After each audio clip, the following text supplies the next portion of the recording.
Hola a todos mis amigos políticamente incorrectos, nos encontramos en un capítulo más y hoy hemos hecho una pausa a conocer a nuestros candidatos para tocar unos temas que también son parte de la política de este país. Como siempre les digo, no la política partidista, sino aquella política que nos permite tener mejores días a los ecuatorianos.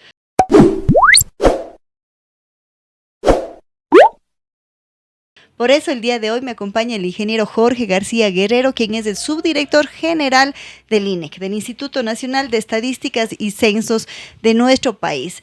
Qué gusto, ingeniero, bienvenido a este conversatorio.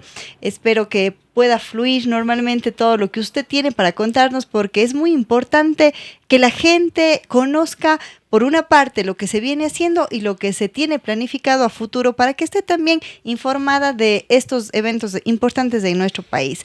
A mí me gustaría que usted se presente un poquito sobre quién es usted, qué es lo que hace en el instituto. Vi su hoja de vida, no está solamente relacionado a esto, sino también algunas fundaciones. Me parece muy importante que la gente que nos está escuchando el día de hoy pueda conocerle. Muchas gracias por la oportunidad de conversar con la audiencia que ustedes tienen, con la ciudadanía de la SUAY. Quizás es una buena pausa para en el conocer a los candidatos, para en cambio darles a conocer lo que los candidatos deberían saber, que tiene que ver que viene desde la información pública, desde la estadística pública, y que el instituto tiene disponible, gratuito y de fácil acceso, no solamente para los candidatos, sino para la ciudadanía en general. El instituto se encarga básicamente de realizar los censos y las encuestas. Hemos pasado en el año 2022 el último censo de población y de vivienda. Por delegación del instituto me tocó a mí la responsabilidad de dirigirlo en la parte un poco más gerencial. La misma tarea la hice en el año 2010. Y luego del censo de población venimos para comentarles un poco más sobre las nuevas operaciones de estadísticas, sobre esta nueva lógica de levantamiento de la información que es necesaria principalmente para la toma de decisiones públicas, pero tampoco se queda ahí. La información sirve para la decisión privada, para las empresas, los emprendimientos y también para la academia, ¿no? Donde hemos podido trabajar en algunos elementos, hemos hecho algunos análisis y estudios particulares y también para cumplir esas necesidades de aprendizaje personal, y ese es el espacio en el que nos hemos desenvuelto. En lo personal estoy algo más de 13 años en el instituto, con un pequeño corte de un par de años que estuve en la Secretaría de Derechos Humanos, y he ocupado principalmente el cargo de subdirector y de director ejecutivo en ese tiempo. Soy ambateño, que creo que es la parte más interesante de la conversación. Pero estás radicado aquí en la ciudad de Cuenca. No, yo estoy únicamente por la información de la encuesta. Venimos de manera constante a socializar la información. Por delegación del instituto estuve aquí para la presentación del censo, para la entrega de resultados, y ahora vuelvo por la encuesta de ingresos y gastos. Y ojalá en un año y algo volvamos para entregar los resultados de la encuesta nuevamente a la población de la SUAY, a la ciudad de Cuenca. No, pues muy bienvenido a nuestra ciudad. Siempre la gente de acá recibe a las personas que son de otras ciudades con mucho cariño, y nada, pues en un año estaremos de nuevo conversando, Dios mediante, para que nos cuente los resultados que se han obtenido de esta encuesta. Antes de pasar justamente al tema de lo que se nos viene, de lo que se está preparando, a mí sí me gustaría recalcar algo muy importante que usted dijo, y es que estos datos que tiene el INEC son muy valiosos en todo ámbito, pero sobre todo los políticos deberían manejar estos datos para poder hacer sus propuestas, pero qué pocos son utilizados por quienes quieren estar al frente de la ciudad, de la provincia y del país. Hoy día, justo antes de venir, veía algún colega periodista me compartió un análisis de cómo habían candidatos a la asamblea acá, que una candidata estaba en la carrera de Cuyes, un candidato estaba en los hornados de Girón, otro candidato estaba en las empanadas de Viento. Entonces es todo tan superficial este tema de la política partidista, de la política de elecciones, que por eso yo nunca les culpo a mis amigos. Están hartos de las elecciones, están cansados de la política, sí, pero esto va mucho más allá, esto trasciende, porque esta es la información, esta es una radiografía al momento actual que vive el país. Entonces, entender la importancia que tiene todo este tema de la data.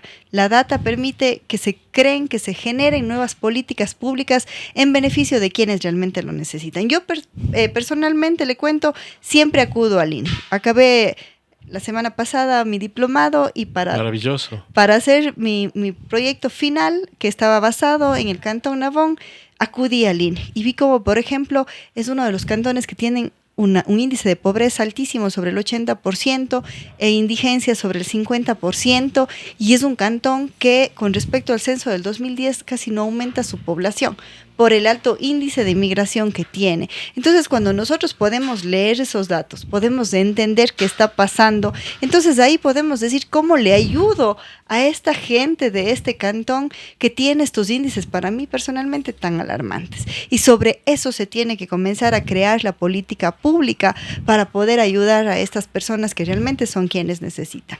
Entonces, esto desde un punto de un eje que tiene muchas vulnerabilidades, ¿no? Ser de la zona rural, muchas mujeres, jefes de hogar, mucho abandono, migración, pobreza. Uno puede entender y leer de esta forma los datos. ¿Ustedes tienen quizá una estadística de cuántas personas consultan la página o no tienen esa medición? Tenemos la medición, pero antes de disculparme porque no tengo el número en la cabeza, yo quiero hacer algunos comentarios sobre sus reflexiones, ¿no? Sin criticar a nadie, porque evidentemente no conozco a los candidatos en la provincia de La Suay y tampoco mi función es del mundo político. Mientras estamos en los hornados, el país está cambiando y tenemos un país completamente distinto al que teníamos hace 10 años. Y si seguimos pensando en acciones de política pública similares a las de 10 años anterior, vamos a seguir nuevamente complicando la generación que viene. Por ejemplo, hoy tenemos una población un poco más grande, el país siendo todavía joven, está envejeciendo. Ya no somos una población joven, sino una población adulta joven. Todavía la mayor parte de la población está en edad, cuando estamos terminando la universidad y comenzando los primeros empleos, al menos en edad, porque sabemos que no todos están accediendo a la universidad. Uh-huh. Y eso quiere decir que estamos en el último momento de preparación de la población para el empleo de buena calidad. Entonces, con esos dos elementos, si fuera solamente ese grupo etario, ya debería llevarnos a pensar fuertemente en lo que sería la formación para el empleo y el empleo de calidad. Porque luego, de 10, 15, 20 años, esas personas van a comenzar a demandar de la seguridad social. Y eso significa que en este momento deberíamos nuevamente pensar en qué vamos a hacer con el tema del envejecimiento. No en la lógica de una carga o que vayamos a tener un problema o que el IES vaya a tener una debacle, sino que debemos pensar en una sociedad de mayor edad que quizás está demandando y demandará de otras cuestiones, ¿no? Como probablemente empleo para gente de 50 a 60 años, envejecimiento activo, quizás un mejor sistema de salud mental, algunas lógicas de construcción de la urbanidad o de la construcción de la ciudad pensadas en esos adultos mayores, mientras que en el otro lado, al inicio del ejercicio, la población que nace va a ser cada vez menor.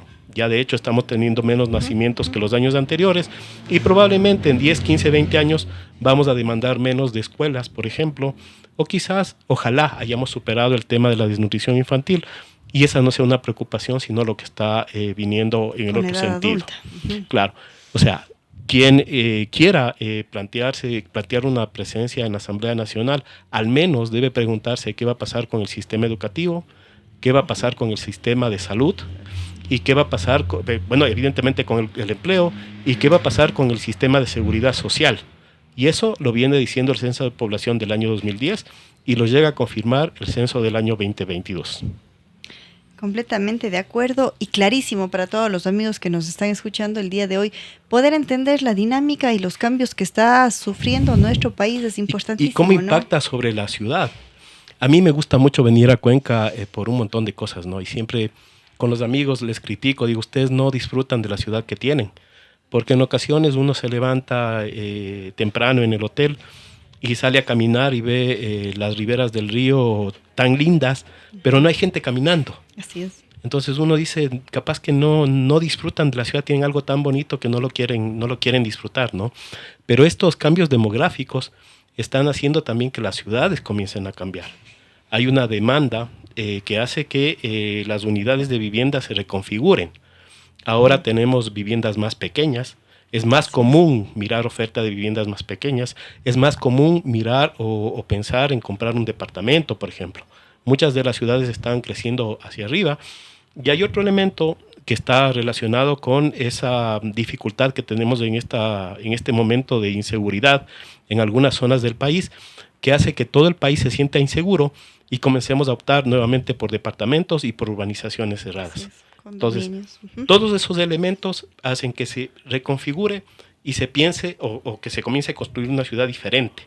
Y si quienes están pensando en el país y en la ciudad no comienzan a tomar estos elementos, probablemente podrían llegar a desarmar lo bonito que tienen en la ciudad, o en otras que no están tan bonitas, no piensen cómo reconstruirlas para que puedan convertirse en ciudades humanas. Así es, Cuenca era una ciudad que tenía muchas viviendas unifamiliares con sus retiros, aisladas, casas grandes, pero ahora vemos cómo los departamentos de 50, 60 metros cuadrados comienzan a ser los más apetecidos. Uno, obviamente, por el costo del suelo que se maneja dentro de la ciudad, ¿no? Pienso que de las ciudades que tienen un costo del suelo más alto a nivel nacional, y eso hace que se dificulte el acceso a la vivienda, por ejemplo, de los cuencanos. Esto impulsa a que se busquen viviendas más pequeñas. Por ejemplo, el proyecto municipal que se construyó hace algunos años fueron viviendas de 450 de frente y en 3 plantas se desarrolló. Y eso se va viendo cada vez más seguido. Entender cómo la ciudad va creciendo también es importante. Saber cómo está con respecto a lo que se tiene proyectado, a mí me parece muy importante, porque la ciudad o el sector más golpeado sin duda es el austro del país. Aquí en Cuenca usted puede hacer una encuesta, a una entrevista a todas las personas que van por la calle y por lo menos tienen un familiar migrante, un familiar directo migrante. Sí, todos los cuencanos tenemos eso. Entonces es diferente, porque yo puedo trabajar en Quito y he podido trabajar en Ambato, pero allá no hay. Ambato, hace un año más o menos, se dio una gran ola migratoria y se vio afectada y como que golpeó recién. A Quito es mucho más baja ese impacto, pero aquí en Cuenca, créame, en Cuenca, en Cañar, en este sector del Austro y Nabón, incluso hay algunos cantones que para mí, los digo, son cantones fantasmas porque ya no se ve. Fuimos a visitar la represa, el complejo hidroeléctrico del Paute hace un mes más o menos, y a lo que veníamos todo estaba desolado. No habían jóvenes, no había fuerza laboral, todos se habían ido. Paramos en 2 lugares, conversamos con la gente y nos decían, no, eran adultos mayores, como usted dice, y los jóvenes ya no estaban aquí en el país. Entonces eso, para mí, son datos muy importantes que quién más que el INE para poder manejarlos. Ahora sí me gustaría saber qué tanto la gente consulta la página.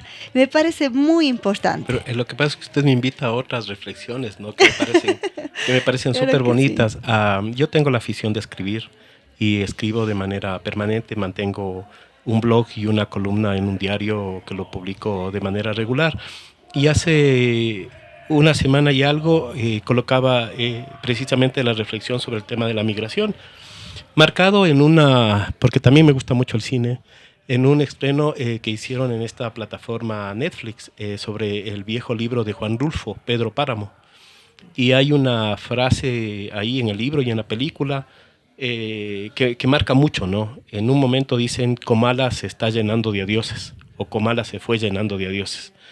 Al país, en algunos espacios, le está pasando lo mismo que a Comala, se está llenando de adioses. Uh-huh. Y esto viene ya como en el ejercicio de la tercera ola, ¿no? Es la tercera ola migratoria fuerte que se fue la primera entre los 60 y 70, de la cual lastimosamente por el momento en el que esto se dio no existen registros adecuados. Luego viene la de los 2000, donde ya tenemos una visión clara de lo que pasó con la migración. Uh-huh. Y ahora, desde el 2020 hacia adelante, que lo descubre el censo de población, ¿no? Que en el día a día, en las familias, evidentemente tenemos esa conciencia, pero en los números lo descubre el censo del 2022.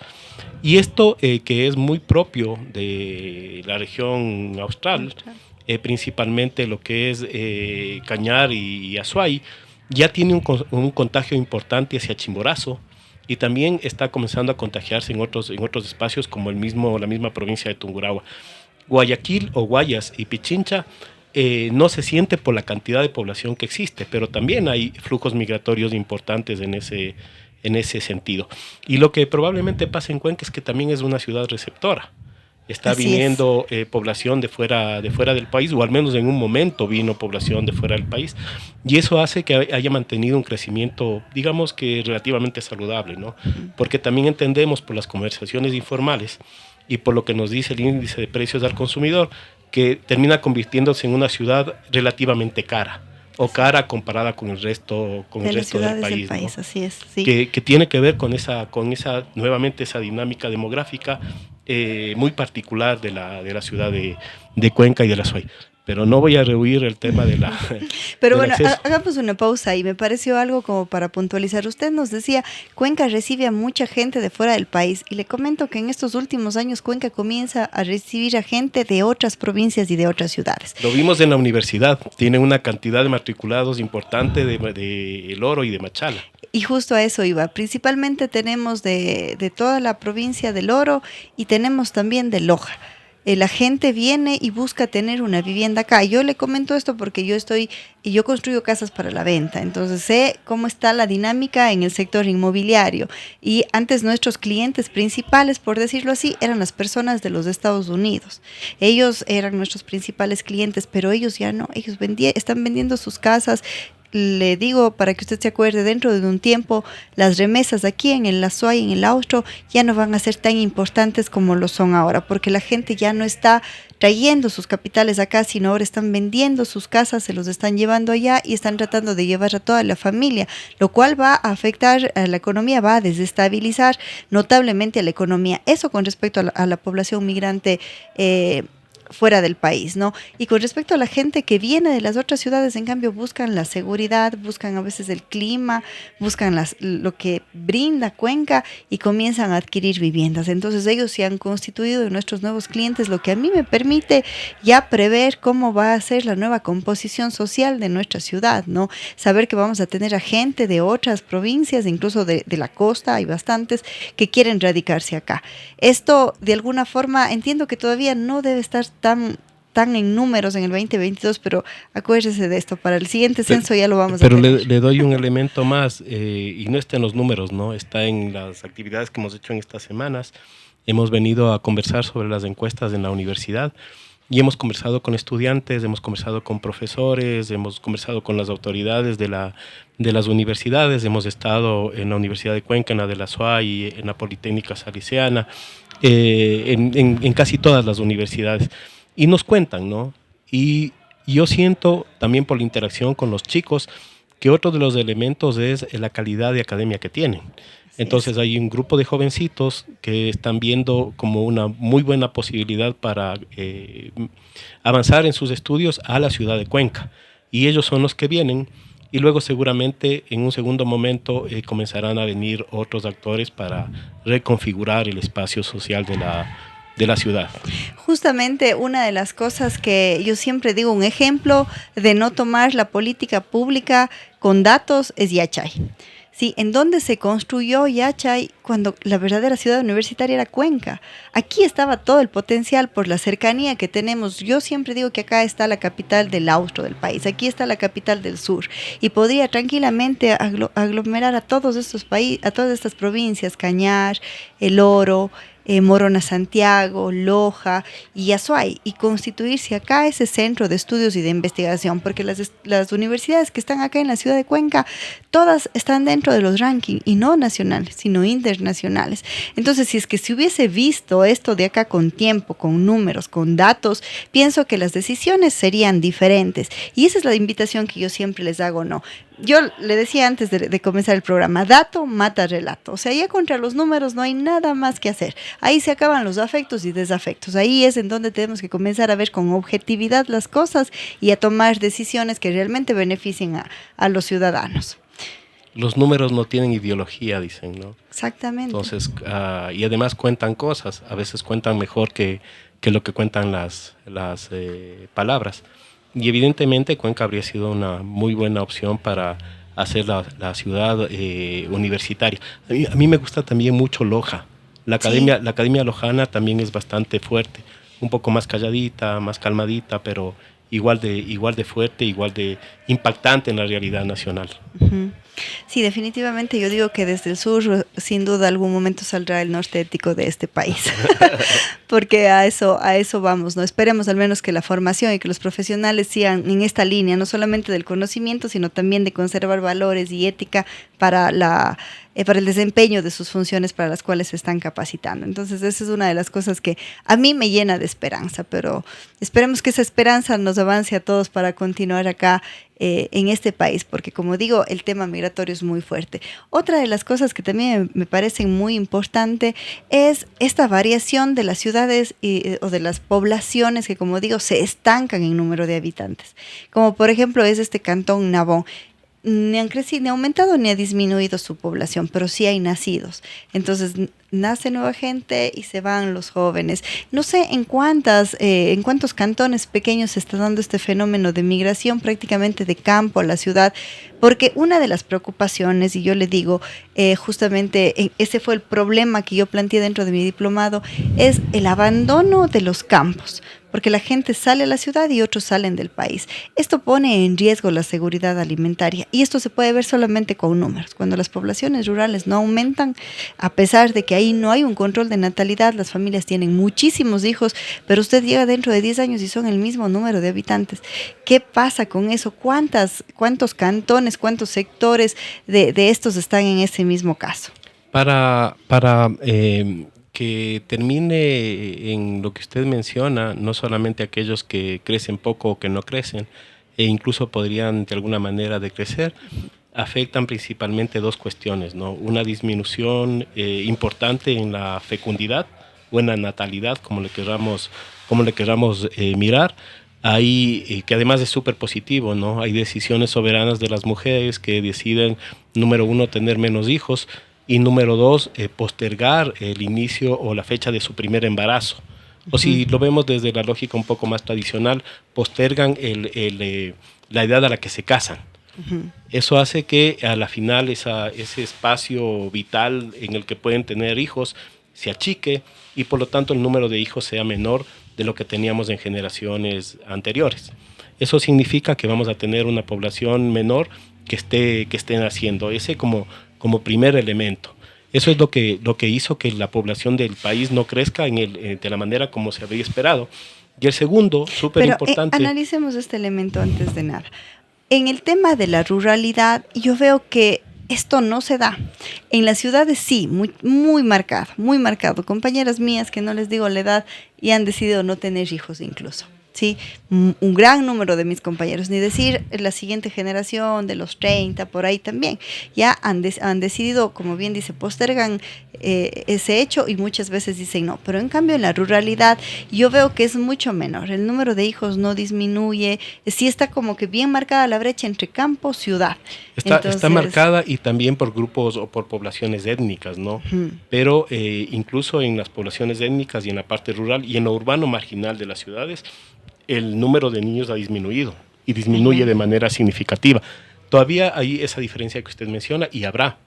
O sea, la persona, principalmente la mujer, conforme se empodera en el mundo laboral o avanza en sus estudios o se desarrolla profesionalmente de una manera más importante, toma esa decisión racional, pensada, de postergar el nacimiento de los hijos o simplemente no tenerlos. Y ahí viene la disminución.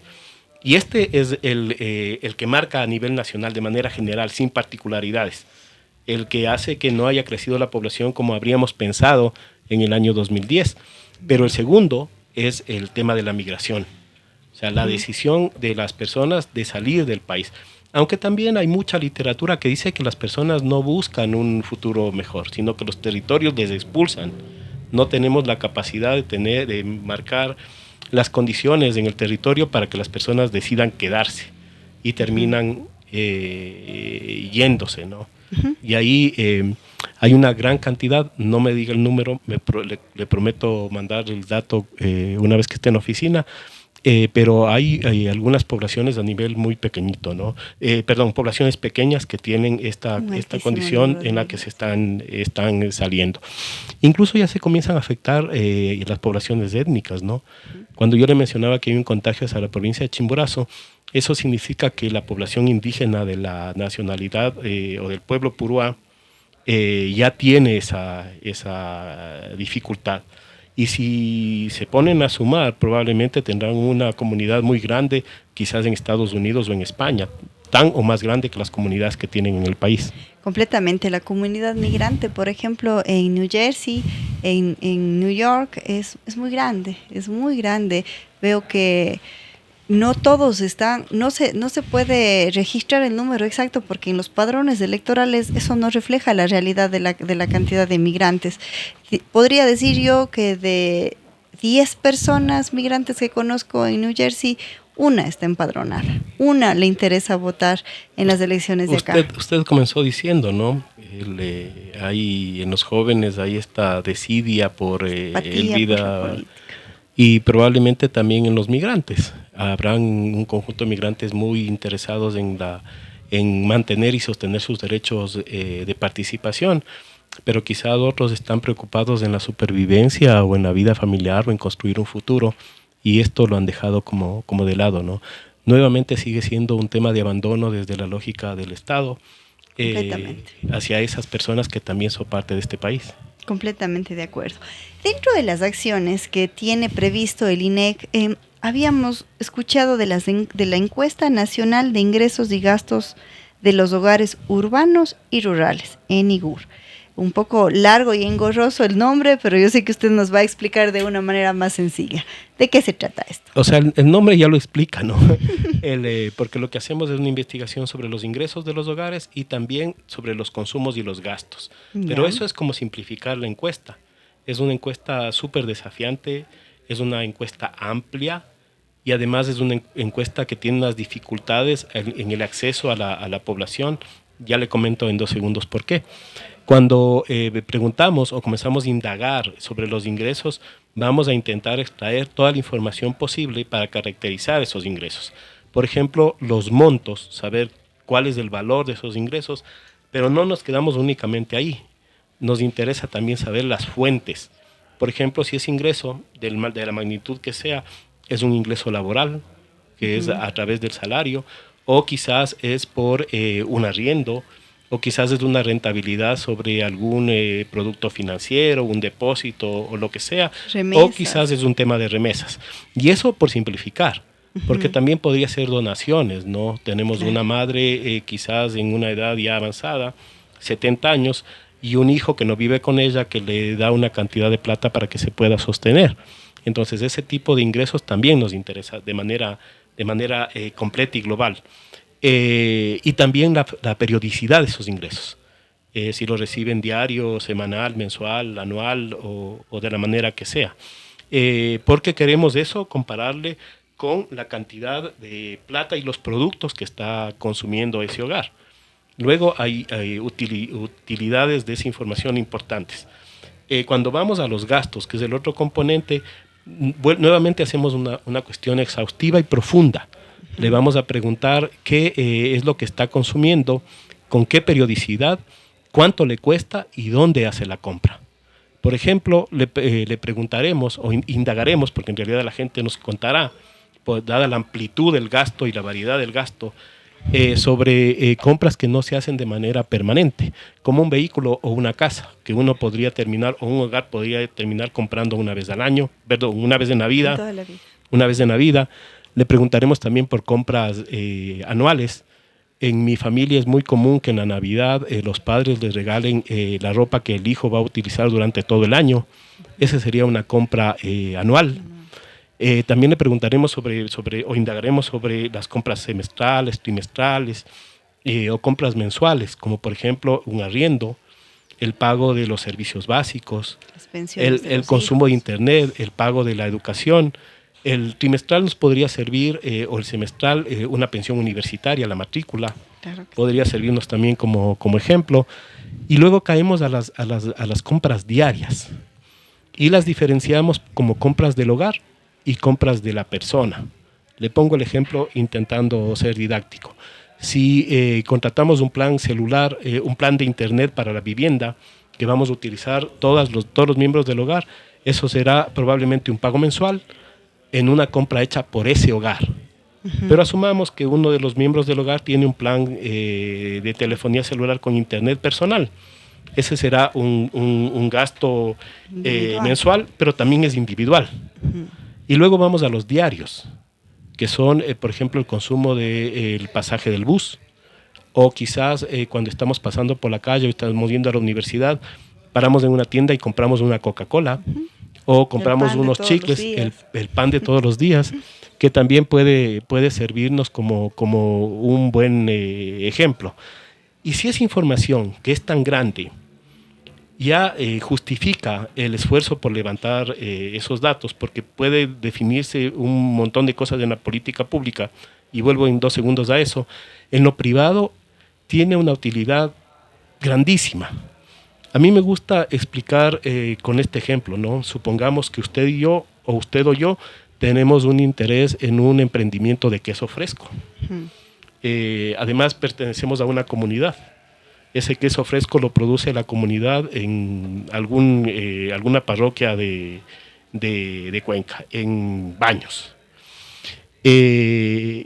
Con mirar esa información, una vez que esté generada, podríamos identificar aquellos territorios en todo el país donde se consuma mayoritariamente o exista un buen consumo de queso fresco. Y podríamos identificar aquellos mercados que podrían ser de nuestro interés. Además, nos van a decir dónde están comprando el queso fresco. Y vamos a tener información sobre la cadena. Si lo están comprando en el mercado, que parecería lo natural, o lo están comprando en el supermercado. O quizás lo están comprando por internet. Y vemos ahí una posibilidad de un emprendimiento. Ahora, toda esa relevancia, toda esa riqueza, además de eso, hay otros elementos que vienen desde el mundo público. Con los datos de la Encuesta Nacional de Ingresos y Gastos se actualizan al menos 2 cuestiones de importancia superlativa para la definición de la política pública. Uno, las canastas de investigación del IPC, porque al reactualizar los patrones de consumo, se cambian las canastas de consumo de investigación del IPC. Las conocidas como las canastas básicas. La canasta básica también se va a mirar. Ya. La del IPC también se va a mirar. Y sobre esta, la variación de los precios mensuales para poder, de alguna manera, hacer una aproximación del estado de la economía en función del patrimonio que las personas tienen. ¿Cómo se justifica? De manera súper sencilla. En el año 2014, cuando estábamos discutiendo sobre este tema, en el año base anterior, le decíamos a la gente, ¿se acuerdan que antes teníamos unas cámaras de fotos que tenían un rollo? Ese rollo era un 135-36. 36 significan 36 exposiciones o 36 fotografías. Luego sacábamos ese rollo, le llevábamos a una tienda y le revelaban y nos daban las fotografías en papel. En ese momento, en el año 2010, ya no utilizábamos esas cámaras. Usábamos unas cámaras digitales que tenían una memoria que permitían tomar entre 100, 200, 300 fotografías que luego las mirábamos sobre una pantalla de computadora. Resulta que para el 2024 ahora tomamos las fotografías con un celular y ni siquiera esto funciona con óptica, sino que es una interpretación electrónica que además ahora en los últimos equipos lo que hace es una recomposición en función de inteligencia artificial. Si eso ha pasado, ¿qué sentido tiene investigar la variación de precios de la cámara de rollos que teníamos hace 20 años? ¿O qué decisión de política pública se puede tomar con esa información de hace 20 años, o sea, hace 10 años? ¿Cuándo fue la última vez que se hizo esta encuesta? Se hace normalmente luego de los censos. Por el o sea, tamaño que tiene la encuesta. La última fue hecha en el 2012 y el cambio de año base del IPC en el 2014. Ahí también la tecnología, la metodología nueva, los avances de la humanidad y también del instituto en ese sentido hace que los tiempos se comiencen a cortar, ¿no? Y algo que que antes tomaba 2 años, ahora lo podemos hacer probablemente en pocos meses luego de que tengamos la información. Y aparte del IPC, tenemos los cambios de una actualización de la línea de pobreza. Porque la línea de pobreza también está marcada por el consumo que hacen las personas, que es un ejercicio súper bonito, porque le preguntamos a toda la población qué es lo que realmente consume en el tema de alimentos, y luego en escritorio vamos viendo esos alimentos que mayoritariamente consumen, qué correspondencia tienen en unidades kilocalóricas. Y en función de las unidades kilocalóricas podemos determinar si le sirven a la persona para mantener su vida o tienen una deficiencia en ese consumo. Luego lo traspasamos a valores monetarios, asumiendo que con esa cantidad de plata esos hogares van a comprar esos alimentos que les permiten tener esas kilocalorías, y con eso podemos tener la línea de pobreza. Y si me permite ser circular, cuando se definan también esos productos que van a afectar tanto en la canasta del IPC como la línea de pobreza, tendrán que incorporarse aquellos alimentos que vienen de la agricultura tradicional, aquellos que le llamamos la soberanía alimentaria.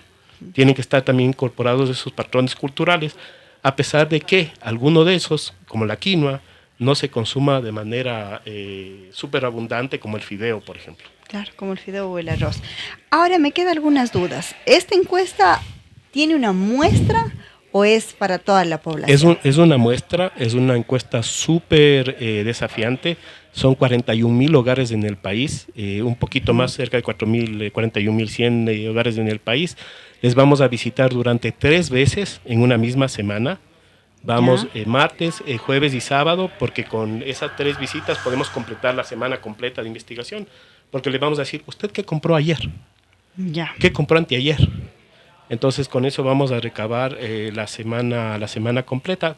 Son 52 semanas, así que probablemente algunas personas que nos escuchan en este momento, mañana que arranca la encuesta en el Azuay, en Cuenca, tendrán un encuestador que les golpeará la puerta, o puede ser que el encuestador llegue en noviembre del siguiente año. Ya no están establecidos o sea, yo vi que la encuesta arrancaba justo diciembre del 2024 y terminaba noviembre del 2025. Arranca mañana, y como tenemos una muestra y como está distribuida en el tiempo, ya el instituto sabe cuáles vamos a visitar en diciembre, cuáles en enero, cuáles en febrero, cuáles en marzo. Y esto evidentemente no puede ser modificado por temas metodológicos. El tema de la inseguridad sin duda generará mucha reserva en los hogares, pero de lo que veíamos todos van a estar completamente identificados con su vestimenta azul, con su carnet, que además pueden verificar en línea nuestros amigos. Eso es muy importante ahora con la tecnología.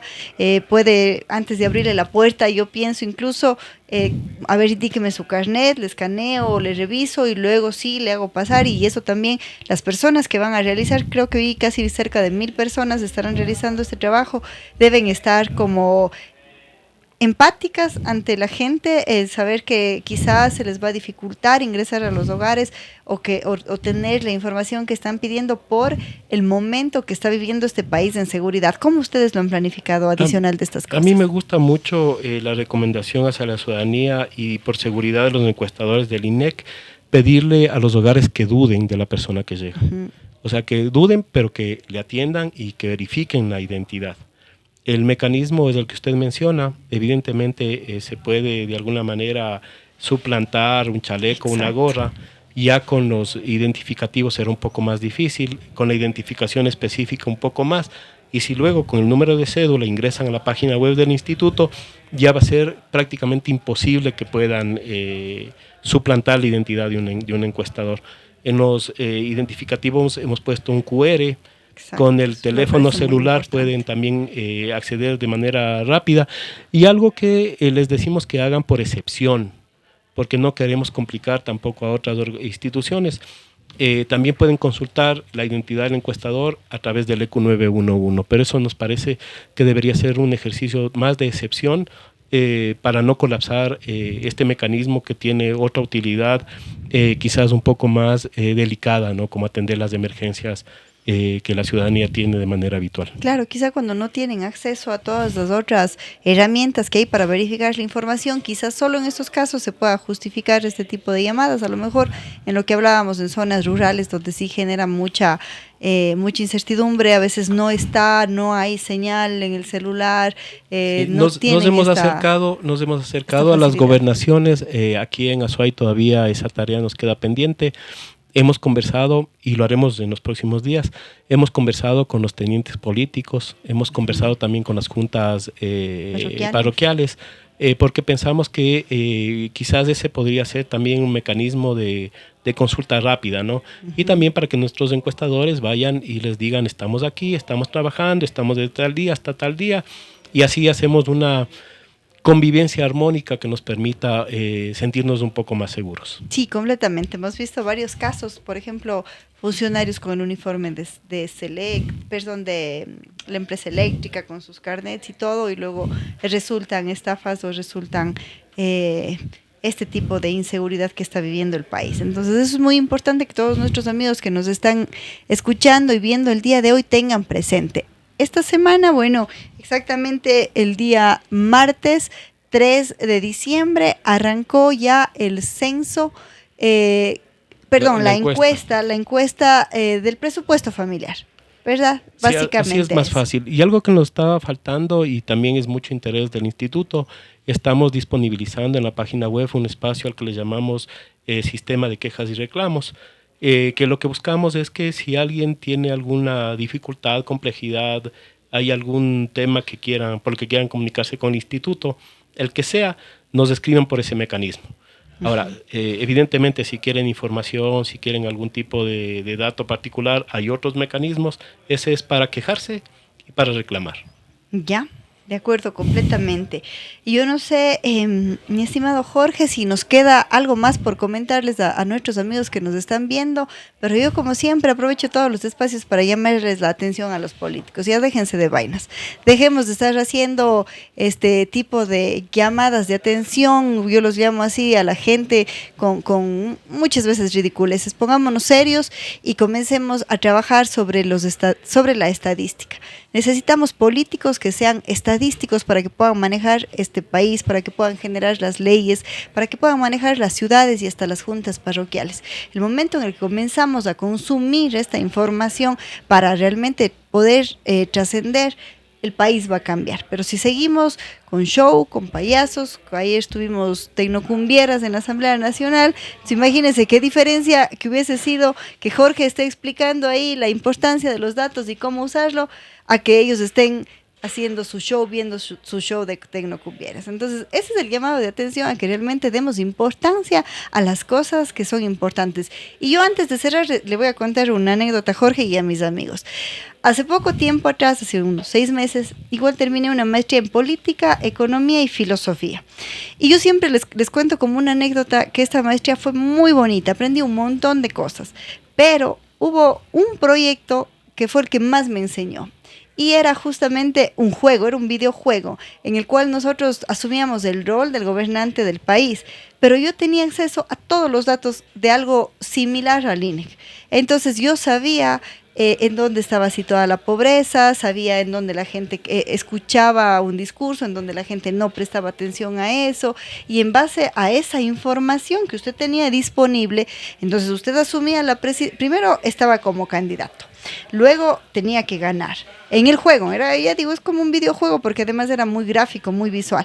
Cuando usted llegaba, usted medía su popularidad con unos puntos. Entonces, mientras más capital político tenía, más probable era que le reelijan. Pero también medía las estadísticas del país.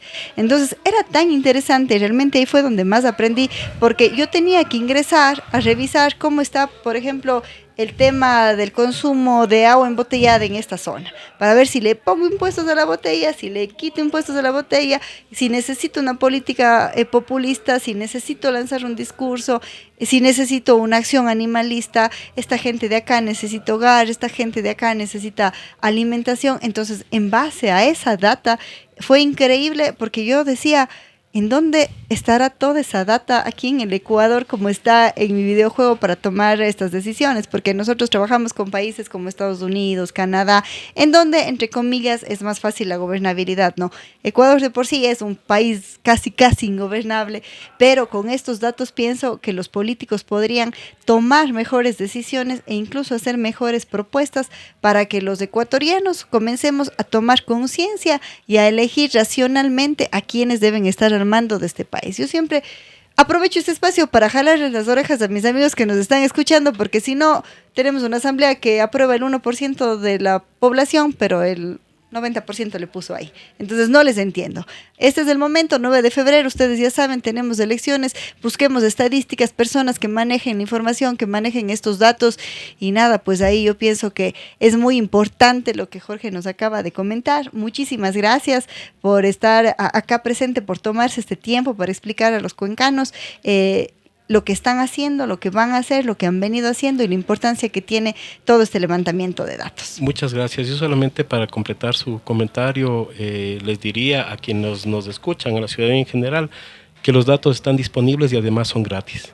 Así que no hay ningún pretexto para no utilizarlos en la decisión que quieran, en la de la política pública, pero también en un emprendimiento tan pequeño como una tienda de barrio, seguramente van a poder hacer cosas si se fijan en las cifras que están disponibles y son gratis. Completamente de acuerdo. Muchísimas gracias, Jorge, y nos vemos, mis queridos amigos, del siguiente domingo. Esto fue Políticamente Incorrectos por la 961, la Suprema Estación, la Carita Feliz, ya saben, la mejor de Cuenca. Muchas gracias.